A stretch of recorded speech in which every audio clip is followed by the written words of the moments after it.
Na ito yung K90 Pro Max natin na color white. Tingnan yung kulay oh. May pagka cream color siya na color white no. So setup tayo. Sige. Okay. Ayan. Gagawin na rin natin siya as global sir para wala nang problema.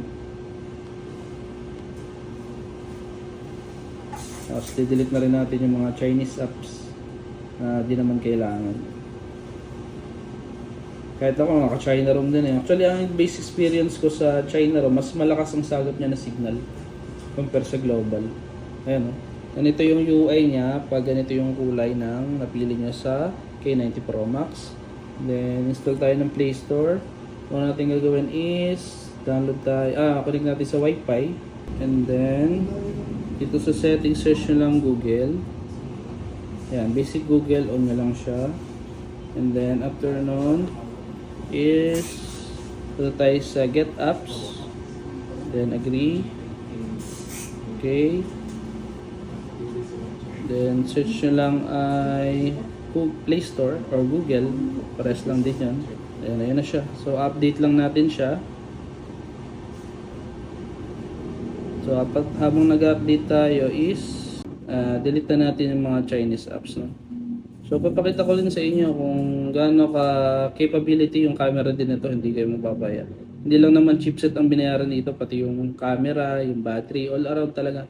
Kasi yung battery nito nasa 7,000 plus eh. So pakita natin sa settings, device. Ayan. Ito sir yung sinasabi ko sir, 12 plus 6. Automatic no. Tapos naka 7.5 yung battery.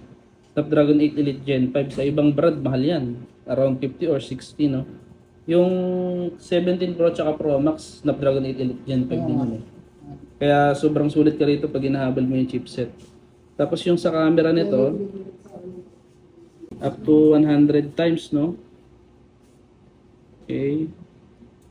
Kasi yung sa 17 Pro tsaka Pro Max 120 no, halos di sila nagkakalayo. Solid. Then sa video naman, meron siyang 8K resolution. Then sa 4K, meron siyang 60 FPS. Yan. Stabilize siya. Tapos ayun, okay na yung Google natin, pwede na mag-sign in sila sir. Yeah. So testing tayo ng sound para marinig natin yung sound nitong speaker. Ayan. Lakas. Nakabo speaker kasi ito eh. Lalo pag yung music ay may mga bass na So yun, okay na. K90 Pro Max, setup na natin.